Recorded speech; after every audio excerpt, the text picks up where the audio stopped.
दावू मर्जाकुम बिस्सदका। आज लोग आते हैं, लामा साहब बड़ी परेशानी है, बड़े बीमार हैं, ऐसी बीमारी लग गई जिसका कोई इलाज नहीं है, दुआ कर दीजिए। दावू मर्जाकुम बिस्सदका, अपनी बीमारियों का इलाज किससे किया करो? सदके से किया करो। एक दौरे हाजिर का शेख साले तकी का अपना वाकया मैं आपके सामने रख के अपनी बात को खत्म करूंगा। शेख साले तकी कहते हैं, मेरे बेटे को बचपन में, अब तो उनका बेटा अल्हम्दुलिल्लाह आलम इस्लाम का एक बड़ा आलम दीन बन चुका है, वही बच्चा जब छोटी उम्र का था एक मूजी बीमारी का शिकार हो गया जो ला इलाज थी। डॉक्टरों ने इनकार कर दिया कि इस बीमारी का इलाज दुनिया में मौजूद नहीं है।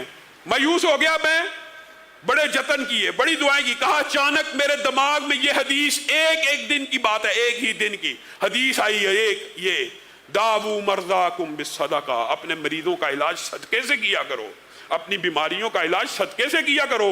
कोई परेशानी आ जाए सदका दिया करो, सदका परेशानियों को, मुसीबतों को टालता है। का ये हदीस दिमाग में खुप गई।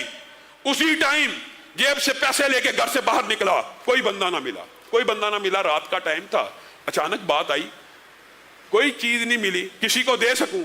मायूस होकर घर की तरफ वापस आ रहा हूं, एक बिल्ली को देखा, बिल्ली को। असरे आदर का वाकया है, पुरानी बात नहीं है, सुनाने वाला भी जिंदा है और जिस बच्चे के बारे में सुना रहा है वो आलिम दीन भी जिंदा है। कहा घर पहुंच तो एक बिल्ली को पाया जो लगता था मुझे भूखी और प्यासी है। दिल में ख्याल आया सदका करने के लिए कोई मखलूक तो नहीं मिली, ये भी अल्लाह की एक मखलूक है। अंदर से दूध लेके आया, उसको डाला, उसने शेर होके पिया।